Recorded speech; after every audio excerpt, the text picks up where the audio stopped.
بسم الله الرحمن الرحیم. درنو او خوږو ملګرو، الله پاک مخا د وبال لره زه د مشرانو د واکمنانو په گزارش کې یو خبره راولم چې صاحبانو تاسو سینجی بند کړله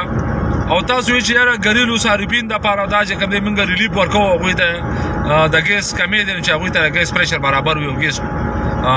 د کوډونو لپاره چې کوم ټیک شي. نو زه خو دا خبره زم ټیک ده او دا یو ښه عمل دی، خو تاسو د سینجی په بندش باندې په بل طرف باندې تاسو په چاته سوچ کړی دی چې د دې سینجی د بندش د وجې نه غریب ولس ته څومره تکلیف به وي. د ټولو لومړنۍ خبره خو دا چې کم مزدور طبقه هغه د 400 نه نوخار ته ځي یا د 400 نه مردان ته ځي یا د 400 نه پیښور ته ځي د مزدورۍ په تکل کې، نو هغه چې په 100 روپیا باندې باغځای ته رسېدو نو اوس په 200 نه رسي. ټیک شو، او په 200 بیا واپسې کې بیا مثال خبر ما شانل وي. بل خبره دا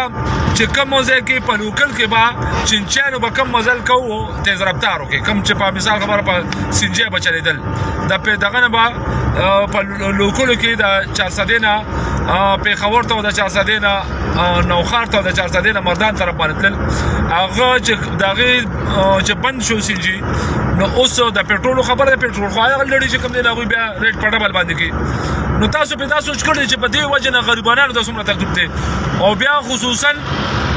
سټوډنټس چې کم سټوډنټان وي هغوی ته څومره تکلیف دی، ځکه چې مور پلار بچی له کالج ته لګي، یونیورسټۍ ته لګي یا سکول ته لګي، هغه له مناسب پیسې ورکوي چې بچی په دې پیسو باندې ته خپله کرۍ مرۍ یو څه بچ وکړه. هغه پیسې چې د مور پلار نه هغه ته به چې کوم دی د روزمره میلاوي دی په هغې باندې هغه اوس نن سبا کالج یا یونیورسټۍ یا سکول پورې نشي رسېدی. نو خدای ته وګورئ،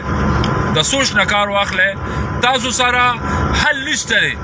زه په ډېر افسوس سره خبره کوم که صوبایي حکومت دی او که وفاقي حکومت دی، دواړه چې کوم دی صرف د اقتدار اوږې دي او د اقتدار خبرې دي. قسم درته خورم که چا سره د دې خبرې سلوشن شته یا سوچ شته یا فکر شته چې یاره د غریبانانو د کمزورو یا د عام او ولسو د عام عوامو به څه کېږي، نو مهرباني دې وکړي چې کوم واکمنانو چې دا فیصله کړې ده چورلټه غلطه فیصله ده.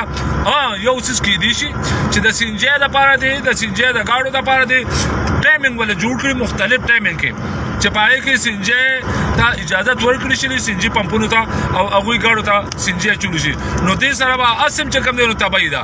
مهنګایي دومره حده پورې رسېدلې ده چې د هغې د وجې نه سټریټ کرایم څومره زیات شو، او چې دا حل وي نو یقینا چې نور به هم چې کوم دی نو حالات به نور هم خراب شي. نو دا ملک مه خرابوئ، په دې عوامو باندې سوچ وکړئ، په دې ولس باندې سوچ وکړئ، په دې خپلو خلکو باندې سوچ وکړئ چې کومو خلکو له تاسو له منډیټ درکړی او تاسو د دغه ځای حواله کړی دی په کومه کورسۍ چې تاسو برید ته وایئ او تاسو نن سبا ځان ته وزیر وایئ او تاسو ځان ته MNA وایئ یا MPA وایئ وغیره وغیره. نو مهرباني وکړئ تاسو ټایمنګ ورکړئ سینجی پمپونو والا چې په دغه ټایمنګ کې به دوی سینجی ګاډو ته اچي. نو دې سره به چې کوم دی په دې غریب ولس باندې به ډېر چې کوم دی نو مثال خبره یو ښه کار به وشي او هغوی به چې کوم دی نو هغوی به لږه ساه واخلي. ادروایز قسم درته خورم اسم چې کوم دی نو مثال خبره بدل دی او نور به هم بدل شروع شي. مهرباني.